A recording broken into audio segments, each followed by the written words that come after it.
Yeah, about somebody Bleach. say something scandalous. We've gone live. Bleach was okay. Yeah, Warhammer 40K Bleach is not action figures. Okay? I was going to say Bleach is shit after the Soul Society arc. You can stop. Yeah, you don't have. I agree. The worst of the original big three. I dipped out when he was going through the whatever they're called, Grey Desert, the Hueco Mundo. Yeah, Hueco Mundo. Fuck, I was bored. It was very strange This is to the look hear that I give Spanish when- in Japanese. But Well, this is what happens when you're not here for a month. No anime talk goes. This is the look I give when the weebs are talking. So yeah. The weebs. Listen, cockroaches and weebs. Once nuclear war comes, they're gonna be the only ones left with their body pillows. hey, I have a mall bought katana. Not yet. I but believe will. that. See, at least I got mine at Disney. Don't worry, Justin. Someday your children will start speaking this language. Oh yeah. Yeah. Well. Yeah. First time One Piece goes up on his TV, I think he's gonna move, like, away from his family. Anyway. All right. So on to serious ish Dresden topics. We have a large question bank of people that had sent in things hoping that we would ask to Jim and James, and that didn't happen much because we kind of let them do their own thing. But we have all these questions we wanted to Selfishly. start describing or talking about some of these things, and it's a lot of speculation, but why not start with, for example, this one with the engagement happens at the end of Battleground. What do all of the other White Court vampires think about it? And let's speculate. I'm sure they're thrilled. I mean, I would say like probably most of the close, like the ruling family, Lara's family, Thomas's family, they were probably like it seems like a strong political thing to do, right? In terms of having better ties to the Winter Court, and they would mostly be like that. Thomas, I'm not sure how he would feel about it if he was out of stasis. Probably worried about Harry's life. That would be interesting to see Thomas's take, but that's not really how dynasties work necessarily, Andreas. Like all of Lara's, peers and vassals aren't just necessarily going to be excited for her, right? Because they may see an opportunity on how they can gain like their family, right? The Wraith family, not the whole. What was Lara particularly excited every time Papa Wraith did something? That's what I'm saying. Which one of her sisters is trying to bump her off? None of them. Only her cousin, and she's gone. Listen, Thomas should be thrilled. He's going to be a brother and a brother-in-law now. Right. It works out great. Double brother. Yeah, man. It's just one dude. Until I see otherwise. My headcanon is that the Wraith family gets along great. Yeah. No, I'm sure. Right. Define great. Describe great in the Wraith Remember family. Peace Talks? What a boring book that was with them all just drinking tea. And their family in power. I was going to say, Lara probably has a better consolidation on loyalty, for lack of a better word, with like her sisters and stuff than, Papa Wraith did, since he was kind of an insane sex maniac. But, I'm sure if they saw an opening or whatever, they would take their shot. But I think if there's any strife in the White Court to come from this, it'll be from the Scavis and Malvora side. Not arguing that that's more likely. I just think assuming that she's got 6 sisters or whatever, and they're all on board with this, is a stretch. No, but that would also require them to be characters one way or the other, which is why I think it really doesn't matter, because then you have to be introduced to one of them that was this scheming sister that we never really paid attention to and is now going to cause problems. Well, if there is a new sister in the next book, then we know. There were 2 sisters named in Turncoat. And they promptly got the shit kicked out of them. Mm-hmm. Yeah. And we haven't ever seen them since. There was Felicia named in Ghost Story that I'm not sure if she was a sister or a cousin. I was going to ask. Whatever. Was she's the one that was in the Better Future Society? The one that put the moves on Murphy. And then got T interface. Yeah, but we haven't seen her since. So and the one who was hooking up with Erwin was a Wraith too, right? Yes, Connie, and she might be there. Yeah, but I don't really see her she doesn't. No, I was going to say the dad. And the dad maybe would be the especially trying to get back at Dresden, but right. So he might pop up and do something. we talked about it in the pre-show a little bit, but to bring it forward, like the joke was, what's that bachelor party going to look like, right? Does Laura have people trying to work Harry over so that he loses Murphy's protection? And if somebody's trying, like my suggestion was, somebody's trying to make Laura look bad, by basically embarrassing her by embarrassing Harry, right? And kind of getting that out there, because that's what all the high and snooty types do, right? Like eventually, because it's Harry, it's going to wind up in a fist fight, right? But if we're talking like high class snooty types, the White Court that doesn't fight, they're going to try to embarrass him. They're going to try to get blackmail, like they're going to get dirty pictures of Harry, like the stripper is sitting on his lap or whatever. He's trying to push her away, but somehow in the moment it looks like something else, like that's the kind of thing, that the White Court would look like. But and the blackmail will be, look how he doesn't even have sex. Get him out of here.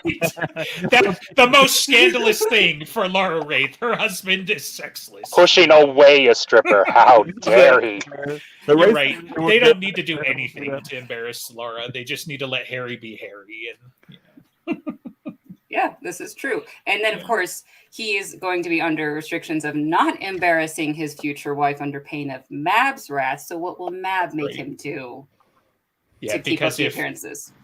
Right, because if he embarrasses Lara, he's going to embarrass Mab, and now you're in real actual trouble. So yes. Yeah. Right. So, I mean, I guess the inevitable thing that Lara is going to be always in danger from her own family of either being bumped off, or someone's just like, are you still powerful enough to stay as the head of the family? And can you contain your idiot soon-to-be husband? They could definitely make it a horrible bachelor party for Harry. Although, what would the bachelorette party be? What are they going to try to do to Lara to put her in a bad spot? I don't know. She'd probably just chill out at 0 or something. Well, I mean, Madeline's dead, so yeah, that's not going to be an issue unless she comes back to life too. Madrigal's dead too, right? I don't. Or was it just his Jan that was dead? Just. I know Vito died, or Vito. Did Madrigal die? Yeah, I think he did. A duel, right? He died. He died in Turncoat? Yeah. No, in White Knight. Yeah, in White Knight. Yeah, that one. I get those confused. Well, yeah, Vito and the Jan. The Jan got eaten by somebody. That was proven guilty. Proven guilty because... the Scarecrow cut his head off. Right. There we go. Yeah. Wow, it's time for a reread, guys. We're getting rusty. Let's go. Yeah. Hey, I was like 90%. I'm still good. All right. I got to read another Harrow book in fucking 2 weeks. Yes, you do. And then there's Nona. Read a book. Yeah. No, I don't have to get it. It was given to me because otherwise I was never going to do it. Because I am a gracious director. No, it's because you want to talk about this. I'm a gracious director. I didn't make you pay for the book. Okay, Denarians. Denarians who are active partners, like Tessa or Deirdre or all of the other ones. Do you think that they have control over their forms, or is it something that's tied to the Denarians? Like Cassius Snake Boy, was he snakes because of his own proclivities, or was that because of the coin? No, I would say the coin. I mean, I imagine the holder has, like, the difference between what Hannah looked like with Lashio versus what Harry would look like is obviously different. I mean, we have the word of Jim on that and what he would what his vibe would be. But the vibe comes from the Denarian, more or less, I would imagine. Her vibe is fire, and then how Dresden implements that fire is different than how Anna, right? So, yeah, and the sex appeal and what it would look like. Like if Harry had Anduriel, he's still going to have the shadow thing. It's just a matter of, is it a slight different implementation, or is it more or less the same? I would say it's probably more or less the same. Yeah, if we look at the Genascro, right, I think that Genascro actually is in control in his fallen angel form. That's questionable. Yeah. And he shifts back and forth pretty seamlessly, and it seems to me like it's like he's in the driver's seat. That's my interpretation of it, anyway. And it's still, but while the Genasco is physically different and the form is different, it still has the same vibe, right? Right. I mean, because the Genoa Salami is kind of like a giant bear thing already, which is what Ursio more or less was the first time we see him. So he's already kind of built for it if you go that route. Yeah. And of course, someone can select, well, you are a giant monster. You get the one that becomes a giant monster. Like Urseal is going to be bear-like. It's very clear and direct. Little on the nose, don't you think? Yeah, but like the connection. What was Tessa's Denarian's name? Imariel. Okay, right. So what's the connection between Imariel and praying mantis? Why bugs? I mean, I hate bugs, but why bugs? Well, praying mantis women, they kill the guys after they mate, so there's probably more of a... There were definitely jokes in that level, but it just... Well, I mean, if you're talking about the name Imariel specifically, I don't know that there's any connection to bugs. No. Yeah, nothing as much on the nose as Urseal. Right. Well, the other part of it is and Duriel is fairly representative of his name and power. So. Right. So the IEL, of course, is the of God, suffix that most of the angels have. So it's whatever the Imar comes from, whatever that common root is. So bug of God. Right. I mean, why not though? Right. He's an angel. He was the angel in charge of making sure that ants didn't take over the earth. And now look at us. Billions. And then he decided he wanted to take over the earth. Right. Motherfucker. He has become ant. Yeah, we did have some Denarian episodes before, and I did try to go find some roots and things like that. And I think Anduriel is out there, but I didn't ever find like a good definition for it. I mean, I think the best of it was that it's just like the inverse of Uriel and Duriel. Right. It's like the shadow. Instead of the light of God, it's used the not light of God. It's the shadow. Mm-hmm. Yeah. Well, what happened is day one, there was a little bit of confusion. We had Uriel and Uriel, and they were like, well, we can't have two Uriels. So they said Uriel and Duriel. There you go. You're welcome. One thing Dad jokes. It just... Yeah, what's that shirt say again? Yeah. Nerdy dads build character. I'm sure your children... You missed me. 2 weeks was too long. That's true. We started talking weeb. God knows what'll happen if you were gone again. God, the depths you guys sunk to in just a short time. It really is kind of sad. What was Deirdre's Denarian's name? Nothing wrong with a little They said it at some point. I didn't know we were getting quizzed, so I didn't prepare. I didn't read up. Yeah, I don't remember. Thank you, Cody. I appreciate the nerdy. That Justin's not going to understand. Hey, more weeb. Did you guys see the actually kind of totally tangent? I like that the way they went with Orochimaru in Boruto. I just found it. Nobody watches Boruto. It's a fan fiction. Cool. Go away. Yeah. Are you eating a bag of chips? What are you doing? Why do you think he's off screen? I'm not eating chips, but I did just get some dinner. Oh, God. You really need to schedule your time better. It's dinner time here. I tried to do it before and after, but it didn't line up this time. Unbelievable.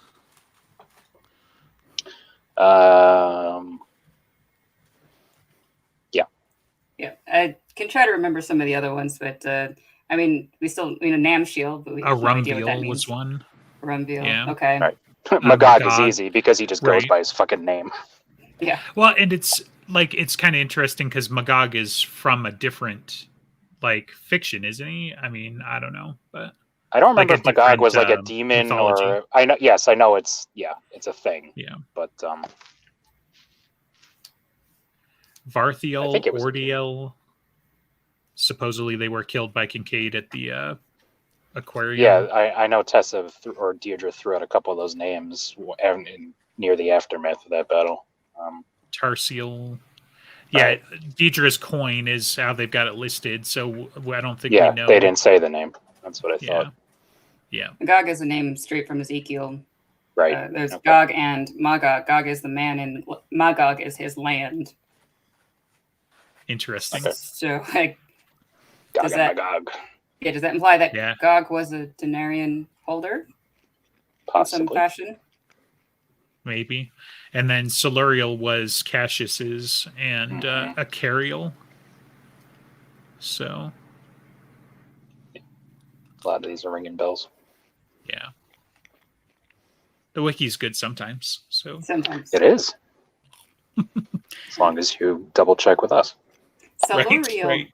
does seem a bit serpent-esque. On the I nose? don't actually. Yeah, so maybe that is it's about as much as Ursiel. So it's like, okay, so And you want unlimited Duriel? power, but you're going to be, an icky thing, like a bug. Well, Some people like Hate snakes. bugs. Snakes are fine. Bugs are not. somebody's gonna get mad, right? But like the whole idea is like it's like the same thing. It's lifted from Greek mythology and wherever they lifted it from, right?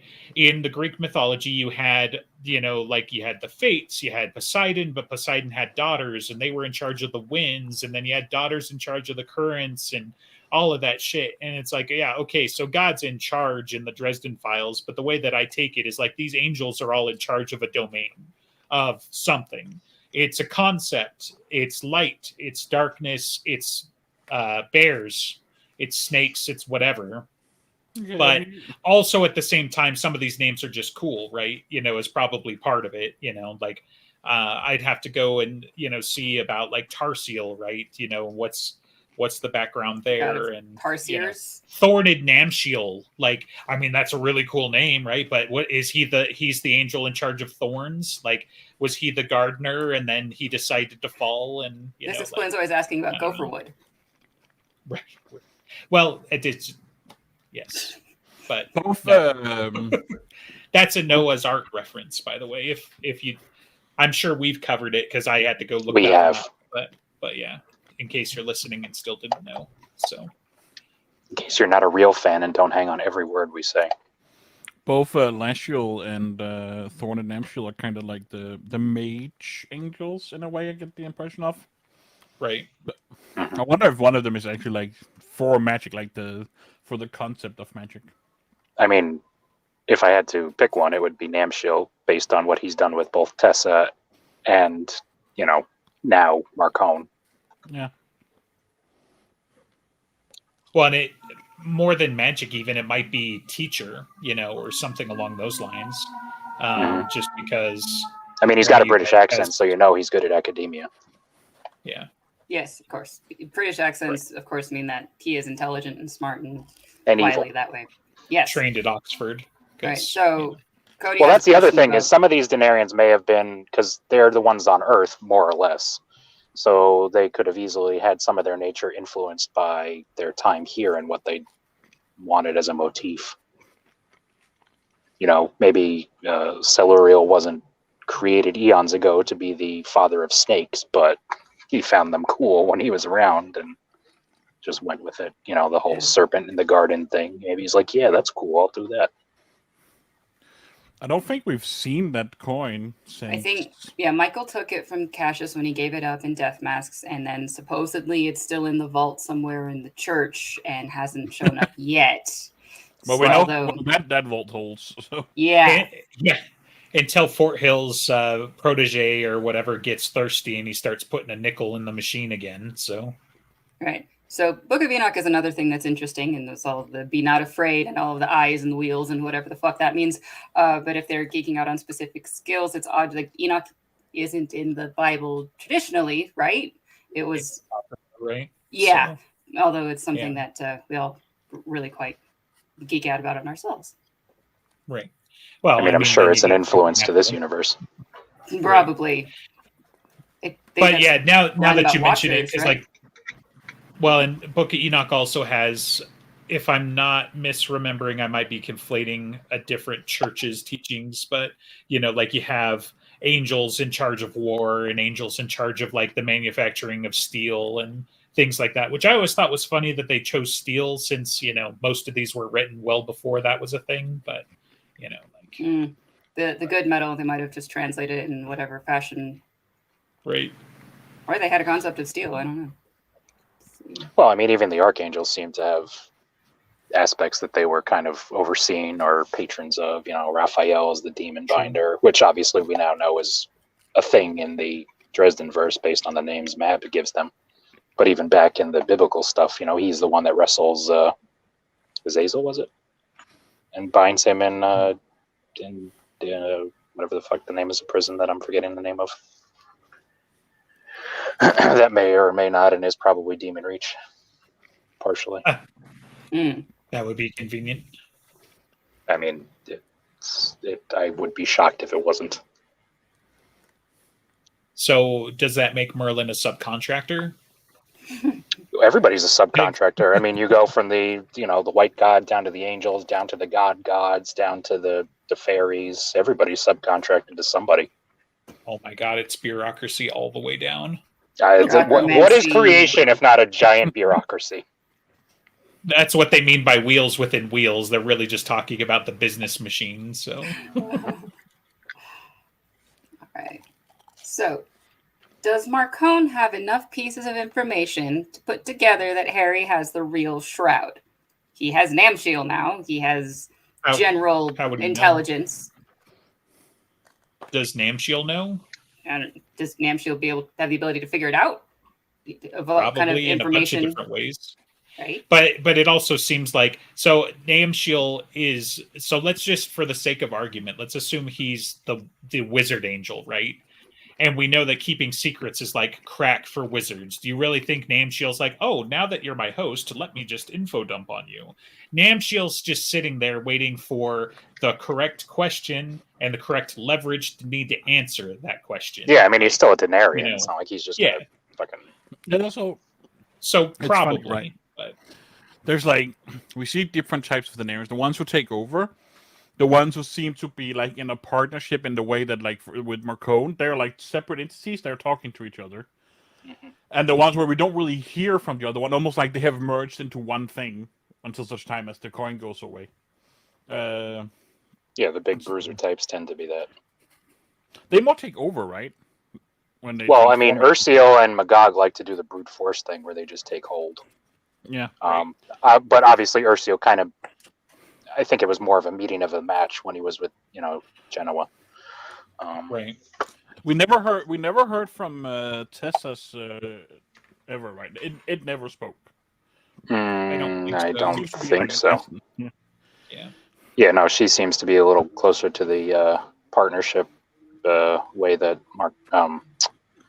Nicodemus is. She's probably been with her host for just about as long. Yeah.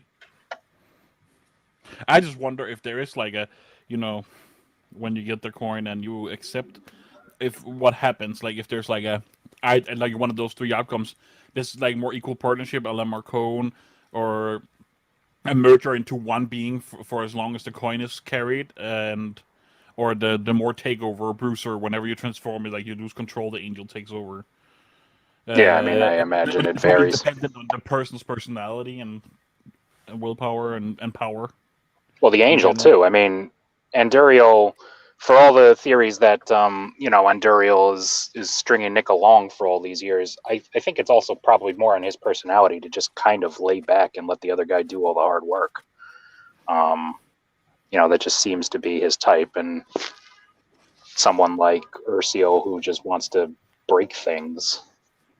Yeah, I kind of hope that Nick is in charge, is not Endor, and Endor is not playing some long game and doing other things behind it. I hope it's all Nick. I like that it's a human in that way, villain, even though he's so inhuman on the other hand. But I still like that he is human and his motivations are human.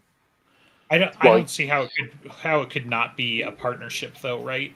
The motivation that we assume that Nick has means that he got informed a lot by Anduriel, right? So it couldn't be. It's not like Nicodemus got spited and he's like, you know what? Fuck it. I'm going to burn the whole place to the ground. I used to be a tax collector, we're assuming, or whatever he did. And he's just like, you know what? I had a bad day at the office and now everybody's going to die. That's not Nicodemus to me, right? He was a tax collector in Palestine and got some suspicious coins. Right. The motivations where he keeps trying to bring about the apocalypse sounds like Anduriel sat him down. They had a nice chat. He's like, you know what? I kind of see your point of view. Now, Anduriel lets him drive as long as Nicodemus keeps furthering the cause, maybe. But I can't imagine that Anduriel is just like, he's getting something out of it, right? Like Nicodemus is either competent enough, or if Anduriel took direct control, he would lose too much. Yeah, the idea that that Nick is going to put down the coin and all of a sudden see the light one day if he didn't have it for like a year is no. Right. Well, and I mean, just the scale at which he's working, it just, I mean, to me, it doesn't make sense. He's not petty enough for it to make sense, right? Like he's not short-sighted enough, and like it's been 2,000 years. Like the angels, like I think the thing that caused the schism, right, in the Dresden verse, the angels kind of found some people to parlay that into disciples or whatever you want to call them, right? Obviously not all of them. We've got at least 3 flavors of Denarian in their relationship work and that sort of thing. But I think in Nicodemus's case, he's for lack of a better word, kind of like a disciple, where he's just like, yeah, I agree, let's do the thing, so. But yeah, I just can't imagine. It's like you've got unlimited cosmic power, obviously, in very specific instances, but you're like, yes, let's let the monkey drive, unless there is some reason, like I said, Anduriel's got to be getting something out of it, Well, he does get the free will aspect of the human that allows him to, do shit on Earth that he wouldn't otherwise be able to do. Right. I also find it interesting how there are a lot of little factions within the Denarians, right? The 2 big ones being Tessa and Nick. But are they all serving under Lucifer? And what like we've had very little what the hell actually is, and how. Well, yes and no. They're the ones that Right. he thought would be the most backstabby and troublesome. But I still imagine that if he came a calling, they would be like, "Okay, sorry, we got to go for a minute." As we know, he did help in the what book is it? The one with Ivy. Small favor. Yeah. Yeah. We know he did some stuff there, and that's about all we had. Some big stuff.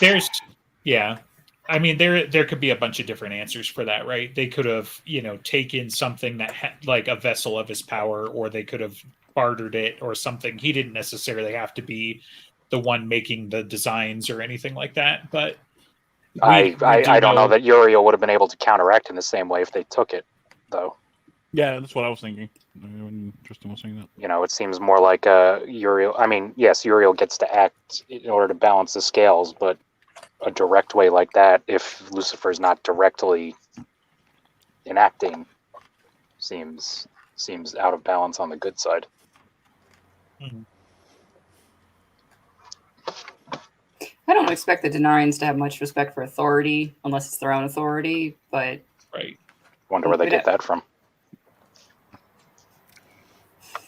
Well, they did kind of have this, like universe-shaking war about it. So no, I'm saying they followed the ultimate anti-authoritarian.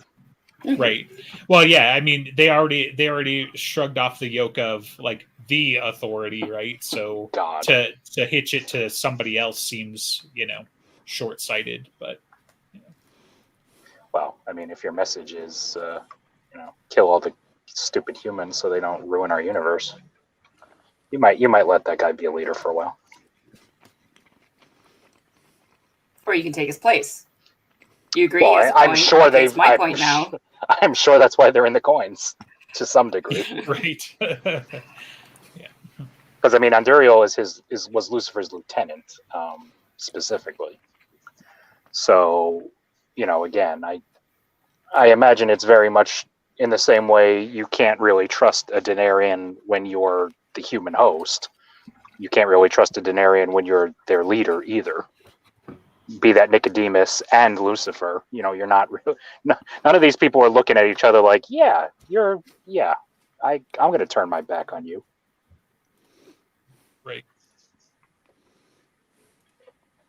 All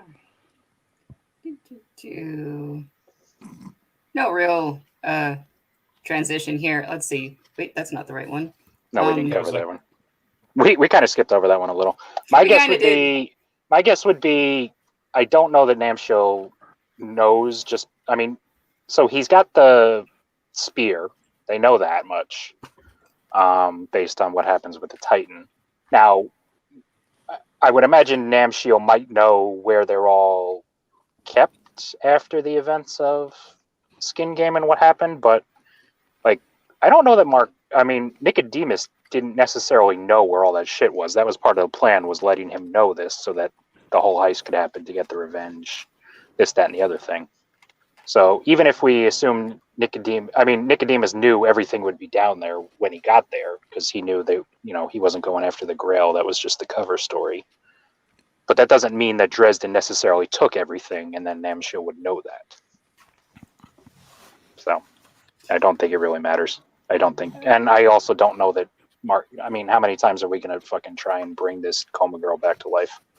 Well, it's just that Chekhov's gun thing of he tried with the shroud, the fake shroud, it didn't work. We now have a real shroud. Is it going to do a thing?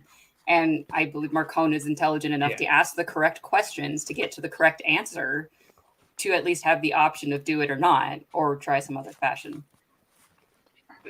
Honestly, now that we're talking about it, it just sounds like a whole lot of more of Dresden being an idiot, right? Because on the one hand, you don't want to go willy-nilly with the shroud, but boy, wouldn't that be a convenient thing to put on his dying brother right about now, or have had in his back pocket for Murph, or 100 other things. Or to have Marcone in his debt.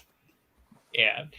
I'm the Marcone thing, I'm sorry to say this, it's all a tragedy and that sort of thing, but the Marcone thing is small beans compared to the grand scheme of the story that we're telling.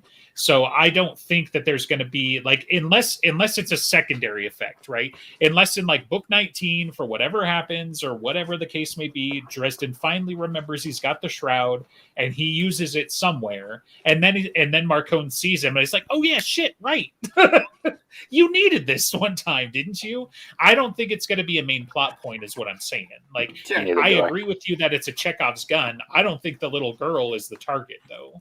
Right? I think it's going to be some other thing. He's going to be oh, we'll put it on Ebenezer and then he can live for another 5 years because he's a wizard, or whatever. Well, no, it's going to be by your powers combined, I am Captain Planet, when all 5 are brought together for a ritual.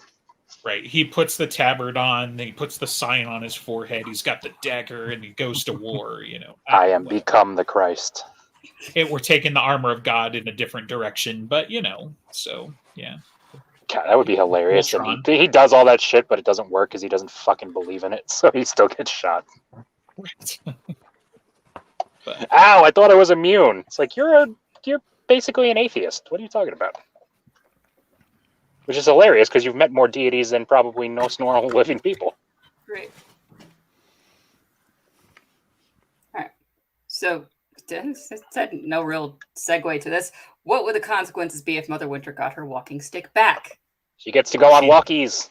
Right. And she'd be Ebenezer. Is there some mystery of the universe we're expecting to unravel here? I mean, she's already Ebenezer, just crankier. Right.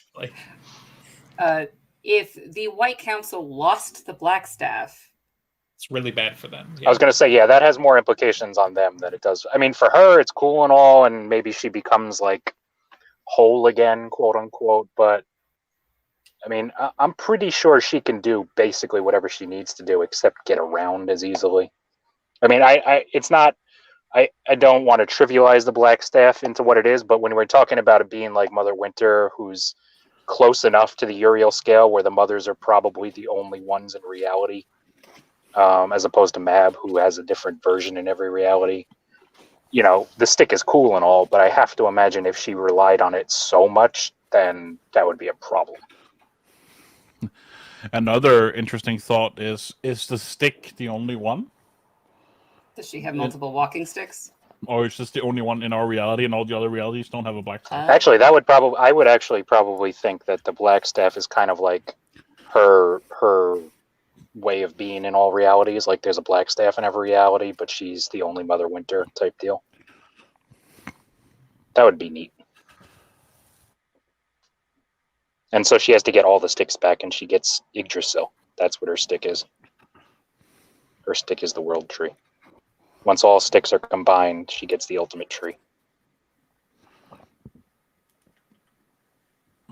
She's a gardener, just like Mother Summer. It's fine. Yeah, totally. A gardener of something. I mean, Snakes, apparently. When Odin was hanging on the tree, she was poking him with a stick, like, ha ha. yeah. Oh, I totally believe that. Just like, you moron, hanging there for 9 days. Why? To get wisdom, what a sucker. Who taught you that? Oh, You it was me. idiot. Have you been out drinking again? Right. Drinking from the wrong well. Now we know why they call it a hangover. So. Mm-hmm. Good one. I mean, so Mother Winter, she gets to go on walkies, whatever. But like, I'm curious about what would happen to the White Council if they lost the power of the Blackstaff. It is so that they can police themselves without having to be subject to their own laws. Would that cause? Well, so they could police a bunch of other nations too, because then they could break their own laws. Yeah.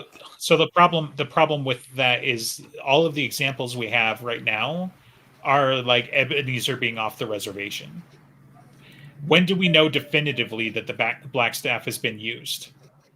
Multiple cataclysmic events, including somebody potentially offing his wife, Tunguska, a couple of volcanoes, etc., hundreds of people at Chichen Itza, right? Mm-hmm. And fighting a Titan. And how many of those were sanctioned by the White Council? I can't get the impression. Yeah, that's what I'm saying. Like, I'm not sure the White Council itself is particularly going to feel it more than they're going to feel it. Like if, like the Battle of Sicily or something like that, potentially he popped off with it, but they were fighting vampires, so I don't know that the Blackstaff gave him an edge there, other than just being like an object of power or whatever. Yeah, I mean, you can kill a vampire, no problem.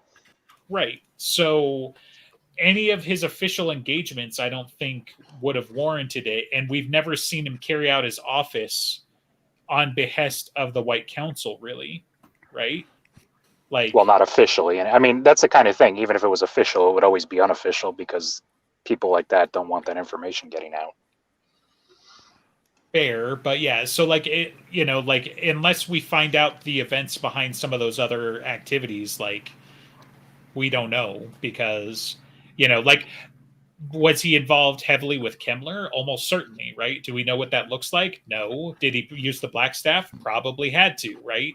You know, so that's an example. But even still, it wasn't enough. They literally had everybody in the mix for that one, you know, so like, I mean, the Blackstaff strikes me, at least as an office, it's like the Blackstaff is kind of a one-man. They decide when it's best to use it. They have the authority to do that based on the nature of what it is. The White Council, and by that I mean the Senior Council, kind of just, you know, all right, well, this is a necessary evil type deal, and they thumb their nose at it, but at the same time, I mean, they know enough that Ebenezer is used as a threat against, like, Harry, that he's going to be sent after him if shit goes down. So there's a reason they're doing that. I imagine something like that would be council sanctioned easily, since Ramirez basically says that on behalf of them. So I think the Blackstaff is kind of left to their own devices, and then every once in a while the council's like, we need a certain thing, but don't tell anyone. So they just continue to hope that every time he hits somebody, it's the right somebody. Like, Mm-hmm. Well, I mean, I part of it depends on who is the Blackstaff, but since we know the Blackstaff person chooses their own successor, and it started with Merlin, I have to imagine to some degree that lineage is respected in a way, you know. Sure. I mean, Ebenezer and Arthur are at each other's throats, but they both respect each other's power, and even not if they're always their decision making. So who knows? In Blood Rights, Ebenezer had said basically when revealing that he was ordered to kill Harry if he ever talked back, what's the point of having the ability to say no to senior council unless you don't do it once in a while? Mm-hmm. So there's probably plenty of times they've said, go do this thing, and he said, no, fuck off. But like, the position of the Blackstaff stems from Merlin. he instituted it into the White Council for some reason, and they're trying to take advantage of it. But I'm guessing we don't know the full reason behind it all. Right. Yeah, like why did Merlin steal the walking stick in the first place? Mm-hmm. You know, what did it have a purpose, or was it a happy accident? Kind of like getting Edinburgh. Yeah. You know, I mean, its so- stated nature is a good enough reason. I'm sure there's more to it, but just what it does for someone like Merlin, who set down the laws and then would know the value of breaking those laws, but only under certain circumstances, and what kind of thing you would have to do that. I mean, that alone is handy enough of a reason. Everybody's got to have somebody who can do the dirty work. apparently. Since we're talking about Ebenezer, let's speculate wildly with no grounds of basis in any fashion. I mean, We got don't know. basically- Next. He banged Harry's mom. There we go. Don't you remember Budapest? Buda what? So I don't. I mean, I say that jokingly, but I kind of do think they might have hooked up, and Ebenezer would not have been happy about that. It would be hilarious for it to be something like that. You know, that he's holding a grudge since he's been a lot younger about, you know, something like that. But, you know, it could be the way that I kind of took it in Blood Rights is that they were on the opposite side of the job, right? You know, is that maybe Ebenezer was on protection duty and, you know, Kincaid was sent to go kill his primary or something like that. So it's Hitman's bodyguard, literally. Yeah, right. Yeah, no, I See, mean, that happens all the time, right? So, I mean, I was going to say, but that to me seems to be like within the bounds of normal. The way Ebenezer describes it is that he crossed a line I don't remember if he used the term professional courtesy, but that to me is like, you try to kill the guy I'm protecting seems pretty on par for the job, but you banging my daughter, not so much. I mean, obviously it doesn't actually have to be that. I'm just saying. well, yeah, and now that, I mean, you're bringing up the professional courtesy thing, you know, it could be like they were on the same team and, you know, it was the basement all over again, but, you know, Kincaid actually like didn't save the hostages that time or something like that. You know, like Ebenezer gave him an order and he didn't follow through and innocents died or, you know, something along those lines. But yeah, because he's such a freelancer, like I got to imagine he's been a freelancer for a long time. He was attached to so- Dracul for a while, right? Isn't that what they said? For a very Supposedly. long time, some centuries. Mm-hmm. Is that a word of Jim or is that canonized somewhere? That was in That was the in the book. Okay. He was serving the creature for centuries, is what Gotcha. Eb says, if I'm not misremembering. Okay, which brings up the whole like, you know, are you human as you are, all that stuff, right? Which is another favorite speculation. Right. I mean, So, for that, you can hope that Kincaid is just lying more or less, considering he's a scion of whatever. But if he's attached to Dracul, and Dracul, the one that we had in the cemetery. Is Kincaid his real dad? Because if he's with Margaret and Ebenezer's mad about it, no. Yeah, that's come up before too. Time traveling Murphy is Maggie. Somehow it's also Kincaid is dad. Somehow. Sure. Yeah, knocked up Margaret in 1900, and yet Harry wasn't born till the 70s. Mm-hmm. That's a long gestation period, I gotta say. And Leah explicitly says that Magic. Harry resembles Malcolm. Yeah, well, to be fair, not that I want to open up this vein, but I mean, you can resemble people you're not related to. Sure. But Malcolm and Kincaid, I do not think look anything alike. Well, no, Right. I mean, Harry's obviously his demon side is what people see when they look at him with, you know, a soul gaze. So that's his true father's nature coming through. They're brothers. Excellent. Kincaid and Malcolm are brothers, but Malcolm's like, you know, a later, more mortal brother. Right. And that's why they look the same. And then Harry kind of like, you know. Yeah. Okay. That works. Kincaid is Bob's dad. Oh, goodness. You're That out. would be Get out of the pool. You've had enough. that would be quite a brain to come from. Yeah, jeez. It would probably explain a lot of things. I was gonna say, I feel like Bob's personality would be wildly different if he was sprouted from Kincaid's head. A bit more on the why don't you just kill him instead of why don't you pay him with sex? I mean, to be fair, he does offer the sacrifice of a baby, I think, in Summer Night, as a viable solution to placate Mab.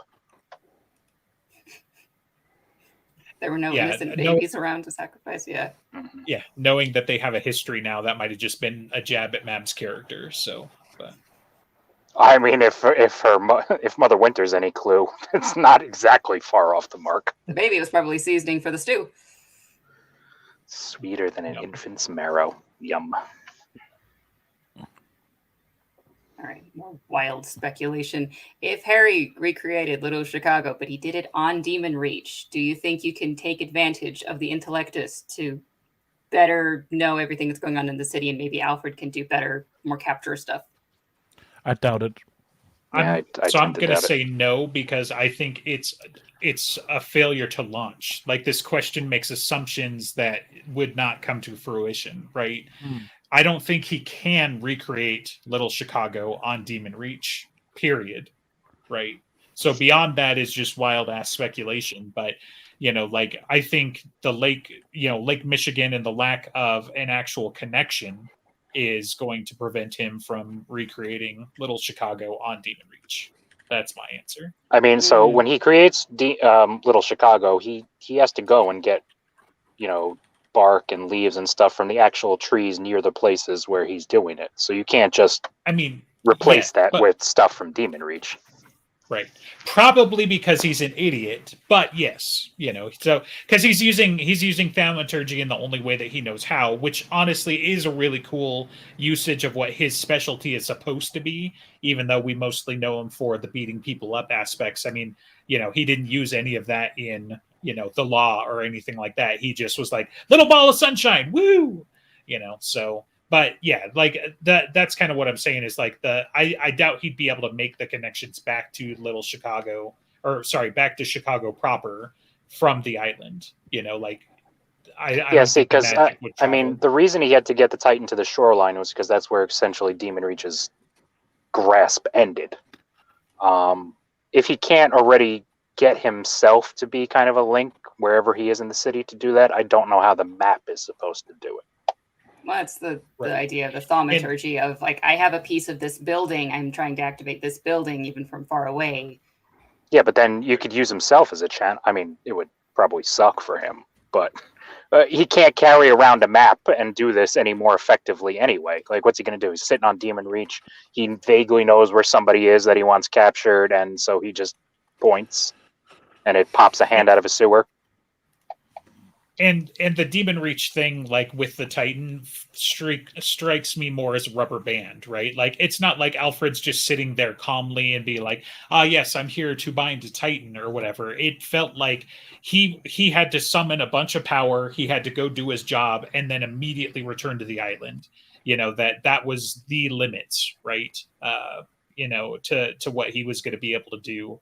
I mean, obviously, like, he's theoretically bound more powerful creatures, but just the whole way that interaction goes down to me just seems like a rubber band stretched to its limits, not like Alfred's just sitting there like, oh yeah, sure, boss, if you just put the map on, on the beach, I'll be able to help you out with the rest of it. I'll be able to supercharge it or something. Like, right. It seems like the goal is to draw them to the island so that you can trap them, not so that the island can spread, because the farther you spread it out, the more potentially open it is to vulnerability. Right. Yeah, not to mention the fact that, like, from a narrative standpoint, it would probably get shut down by Jim just by being like, no, that's too much power for Harry to have. No thanks. There's a reason why he can't have a cell phone. I'm not going to fucking give him Intellectus in this Chicago. Is smarter. Anyway, Randall says recreate Little Chicago in the castle back where it was, but use the Zogguard to get all of the stuff so he isn't having to be the one running around all of Chicago. And then, of course, Cody says, it is smart. Harry will never do it. Right. And if it was in the castle, theoretically, Bob could interface with it directly again, right? Because he kind of does that in the lab anyway. But now that he can... Yeah, he puts the skull in the middle and he just does his little assessment thing. Right. Bob would probably be able to help him refine that if again, he asked the right questions. So Yeah, you could do one of those cool like medieval war map table things and some back Exactly. room somewhere. that's Yes. Odin's job. So Odin can help. I was gonna say, based on what he saw, he could probably get some inspiration from that at a minimum, if not some pointers. yeah. So kids, if you're ever a wizard, it's important to ask a lot of questions to the people that are your allies, like, Odin, who's got this whole fucking spy network that maybe you should ask more than 2 questions every 6 years about. And that are Or, much, much older than you. right? Like he got in with Goodman Gray. That was like the best use of his connection with Odin to date, right? And that was a Christmas present that he didn't even know he needed. It's like, right. What have I been missing all Christmases of like, I need a lot more stuff. Well, no, that's why it was such a big thing. He was catching up on all the past Christmases. So, Well, I mean, that's the thing. That's the other thing with Vadarung Kringle is essentially all Harry's given up so far is a nickel and a favor, which is going to set off one book story. But other than that, he gets most of the shit he needs from him for gratis. When is he going to call in that favor? At the worst possible for time, the wrestling book. Hashtag team heel turn. I agree. Heel turn. Right. Yeah.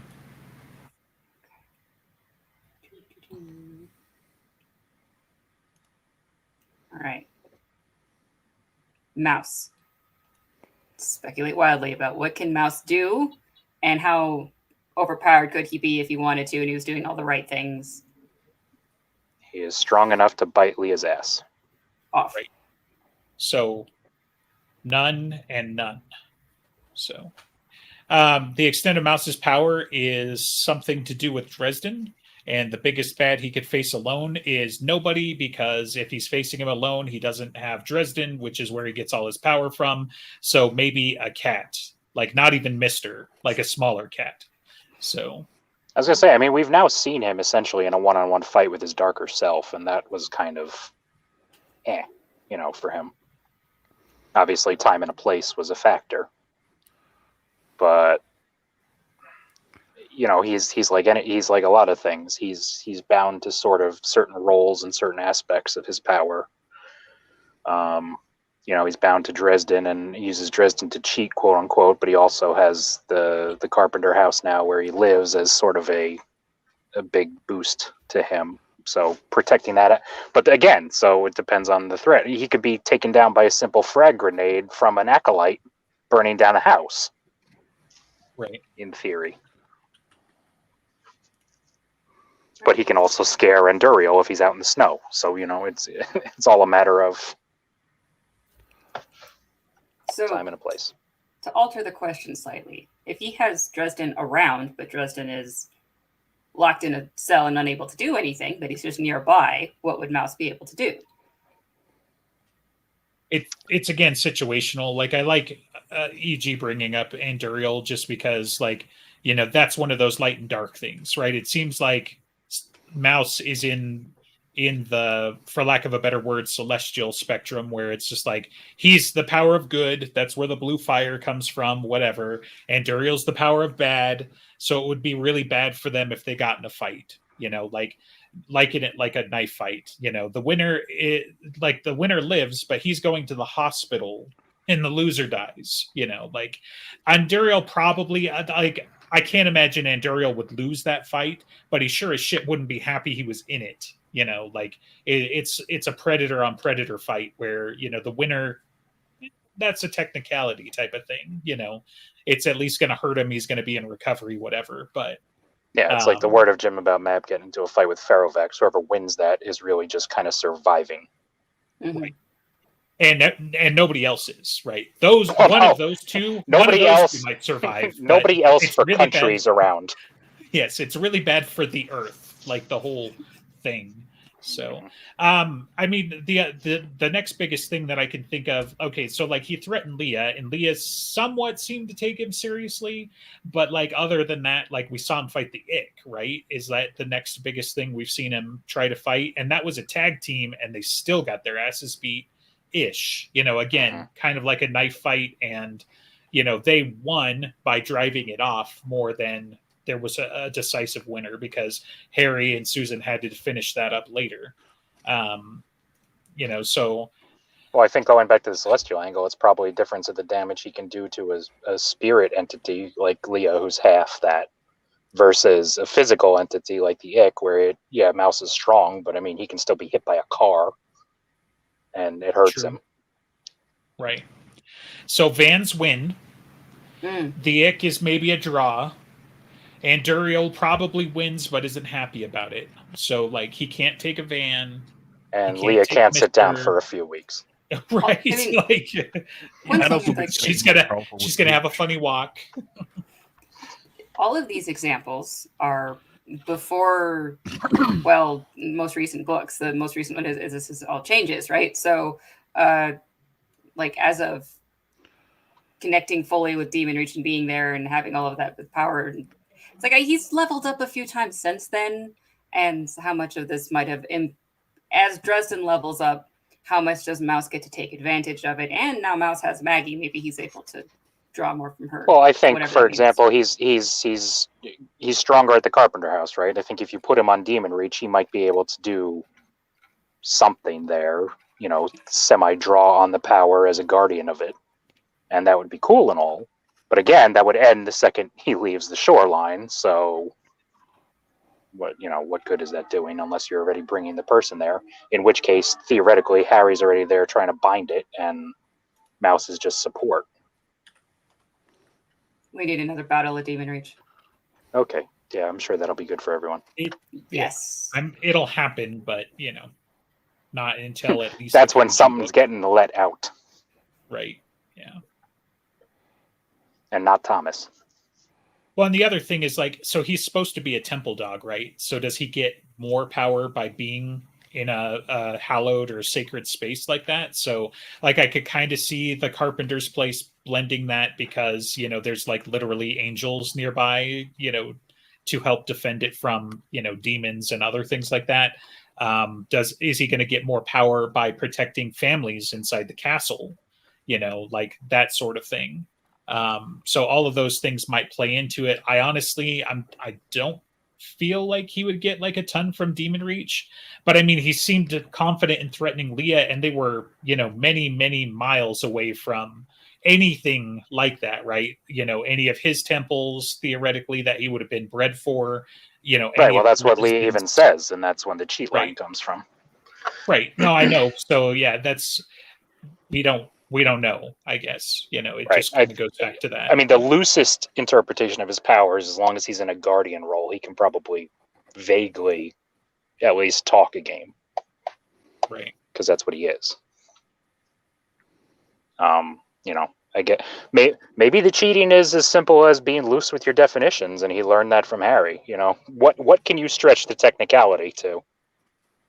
Right. If he's going to learn it from anyone, it's going to be that idiot. Yeah, the ultimate answer to everything of these questions of we don't know anything, we're idiots, but wild speculation hour it is. But that was an hour of it. 20 minutes on Denarians. Yeah, why not? Yeah. There's like 30 of them, dude. We just didn't even and we've only got the name of about half of them. Right. We've only ever had a name about half of them. Several of them are never named at all. Yep. It's going to get a list one day, and that's how they're going to be introduced. Yeah. I mean, what's crazy is he probably has them, right? Which is like in his notes somewhere, which is why I want him to fucking publish a compendium at least, at some time, like at some point after everything, it's like, give us your notes, because what was they could be Dresden's green and red binders. Is that what they were? That'll be this, the binder files, not that one. There you go. The actual binders. Not that binder, the other. Yeah. I would not mind. It's a working title. We'll workshop that. So. Yeah, we'll call Jim later. We'll get right on that. His people can talk to our people. We are our people. We are the people. Right. Like, there are no other people other than the ones here. We wouldn't trust any other people. Who are you kidding? True. Alrighty, next week we're finally talking about the book we were trying to talk about last week because people Yeah, I are think finally I'm going to be show sick up that and day. finish their homework. Andreas, I did it. I was ready. Gideon I the was- Ninth. I was even more ready. I finished it and I was there. yeah, And all I got for my trouble was now I have to remember it all for fucking ever. You have to remember Congratulations. because you got 2 more books. Worth it. So you gotta go through the trilogy. No, I have to remember one more book because after that I am not paying for it. I don't care what the director says. you didn't have to pay for the other 2 either. Yeah, but I don't have as much faith that the third one's going to work out. It's okay. We'll The find out. podcast will buy it for you. Perfect. Oh, is that what we're doing? We can. What did I want for do that Christmas? A now? book I didn't even want to read. Great. Yeah, this is your job.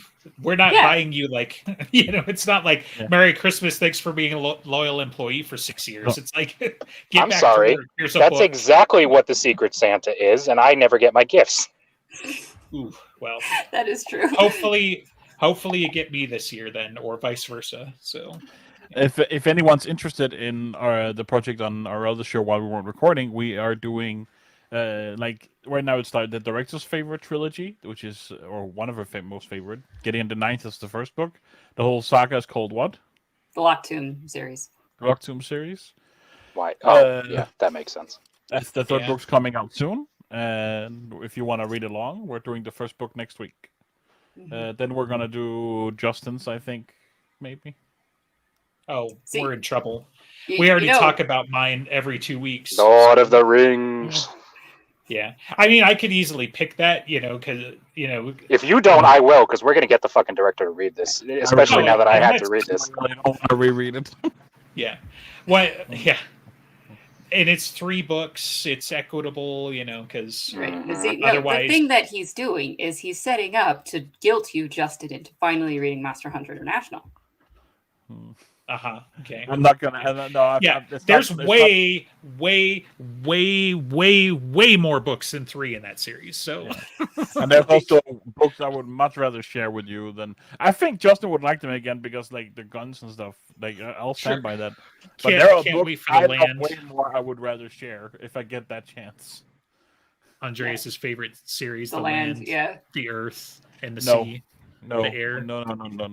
Yeah, Heart, Part 4, More likely Captain- like Captain Planet. Planet. Yeah, Yeah, we're just going right back to that. Book 5, Captain Planet. What? Might be like- Was this whole thing a trick? the Mistborn trilogy, the first trilogy, or First Law Universe, something like the first 3 books there or something.